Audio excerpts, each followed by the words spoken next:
Hello everyone, আমার একটা ছোট্ট ব্লগে তোমাদেরকে স্বাগত জানাই। বেশ কিছুদিন ধরে জ্বর ছিল, খুবই শরীর খারাপ ছিল, তো সেই কারণে আজকে দুপুরের লাঞ্চটা স্বর্ণালীই বানাচ্ছে।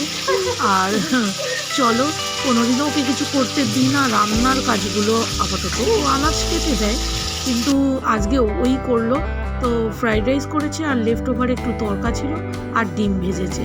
তো এই দিয়েই আজকের দুপুরের লাঞ্চটা আমরা সেরে ফেলি, বিল্লা, আমি আর স্বর্ণালী। তো এরপরে চলে যাব একটু সবেদা গাছটাকে অনেক দিন ধরে রিপোর্টিং করার ইচ্ছে ছিল, কিন্তু আজ আমার শরীর ভালো না বলে আমি তো কিছুই করতে পারবো না, আমি খালি ক্যামেরাই ধরে আছি।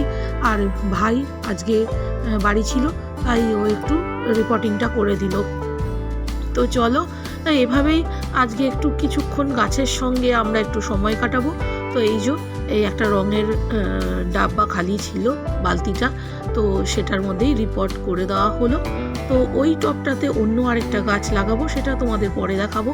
আর আমি মানি প্ল্যান্টগুলোকে একটু করে কাটিং করে দিলাম, প্রচুর ঝাপড়া হয়ে গেছিলো, তো দেখতে খারাপ লাগছিলো, তো আমি একেবারে কাটিং করে সেটিং করে বসিয়ে দিয়েছি আপাতত।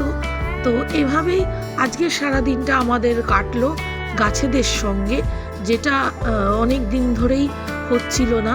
তো এই যে কিছু কিছু গাছ এখনও বাকি আছে, সেগুলো আমরা কাটিং করে ফেলছি।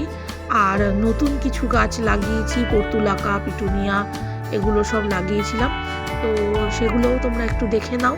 তো আজকের ভিডিওটা এ পর্যন্তই। ভালো লাগলে অবশ্যই লাইক করো, শেয়ার করো, কমেন্ট করো, আর চ্যানেলটাকে সাবস্ক্রাইব করো যদি ইউটিউব দেখে থাকো।